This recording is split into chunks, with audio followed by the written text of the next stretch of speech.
Deferred maintenance can either be a huge opportunity or a total nightmare if you miss it. Most investors don't get burned on what they see, they get burned on what they assumed was fine. Welcome to Strategy Saturday. I'm Charles Carillo, and today we're discussing deferred maintenance, how to spot and budget for hidden property issues. So let's get started. Deferred maintenance can represent a great opportunity for a new investor if they are aware of the issues and have budgeted for them correctly, or it can be a total nightmare. Now, the goal of this episode is not for us to become property inspectors, but to know what to look out for, and most importantly, to hire several inspectors and contractors when performing due diligence on a property. So how do I spot deferred maintenance when I walk through a property? Number one is inspect major systems. Now, these are going to be your most expensive repairs, and I would hire a separate contractor to review each system separately. The first part would be roofs, looking for old roofs, active leaks, patchwork, which is very common. The second part is plumbing, so looking for galvanized pipes and cast iron pipes. I would also have my plumber video scope the pipes, which would reveal like tree rots, cracks, or clogs that could lead to expensive repairs. Also check the age and condition of hot water heaters, which can be done pretty easily by you or your property inspector. Electrical is another system, looking for aluminum wiring or Federal Pacific or Zinsco electrical panels that have been known to have issues and be fire issues, have issues with insurance, and having any of these will dramatically increase your insurance costs since they have shown to be more fire prone. The last system is looking for HVAC issues. So mismatched units, signs of deferred maintenance like dirty or non-existent filters, which I've seen all that before when walking units. And you can pretty much pick up a lot of this stuff just from being a little bit knowledgeable when you're walking them. But for certain things you won't know, that's why you want to bring in electricians. That's why you want to bring in your HVAC techs. That's why you want to bring in plumbers. And that's why you want to bring in roofers. And it's all going to be well worth it at the end of the day. The second part is you want to inspect the unit interior. So unit walkthroughs, they provide a glimpse of any potential deferred maintenance. Water stains,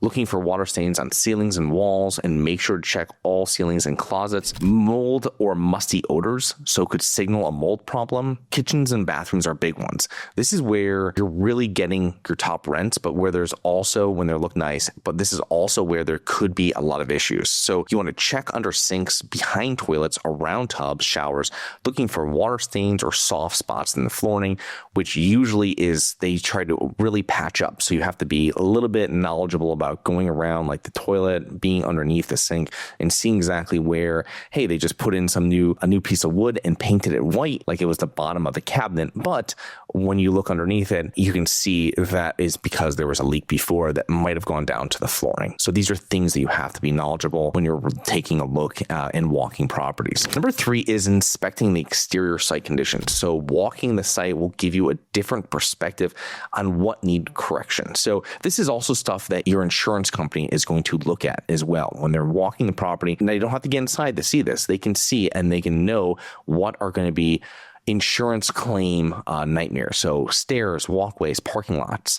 Look for trip hazards, poor drainage. So looking for potential exterior water issues. Now, a lot of this, as you've noticed, is around water. Now, water like makes and breaks properties. And in the sense that if the roof is leaking, you can have appliances that are leaking. You can have plumbing that's leaking. You can have exterior water that's coming back to the property because the drainage isn't done correctly. So these are very important things to always look out for any type of water damage.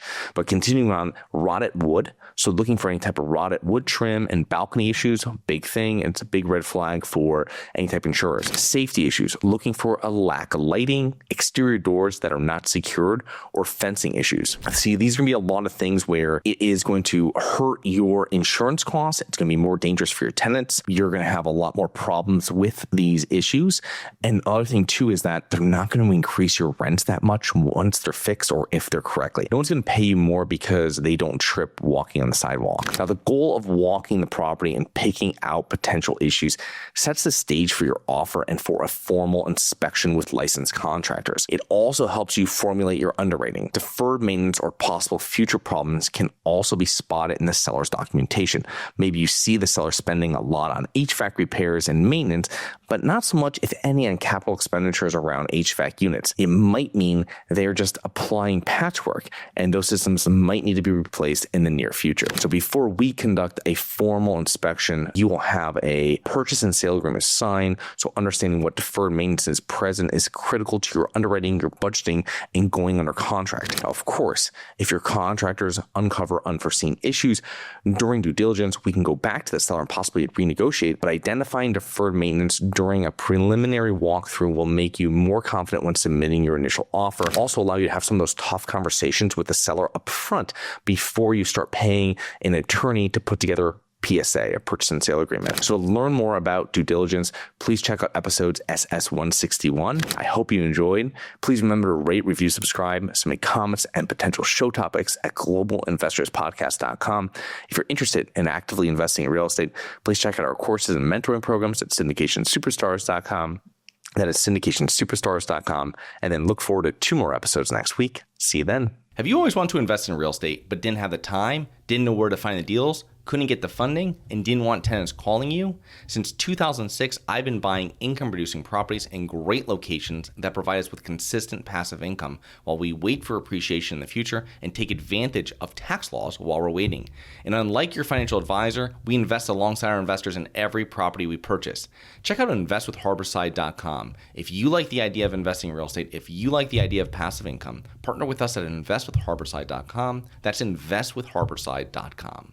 Nothing in this episode should be considered specific, personal, or professional advice. Any investment opportunities mentioned on this podcast are limited to accredited investors. Any investments will only be made with proper disclosure, subscription documentation, and are subject to all applicable laws. Please consult an appropriate tax, legal, real estate, financial, or business professional for individualized advice. Opinions of guests are their own. Information is not guaranteed. All investment strategies have the potential for profit or loss. The host is operating on behalf of Syndication Superstars, LLC exclusively.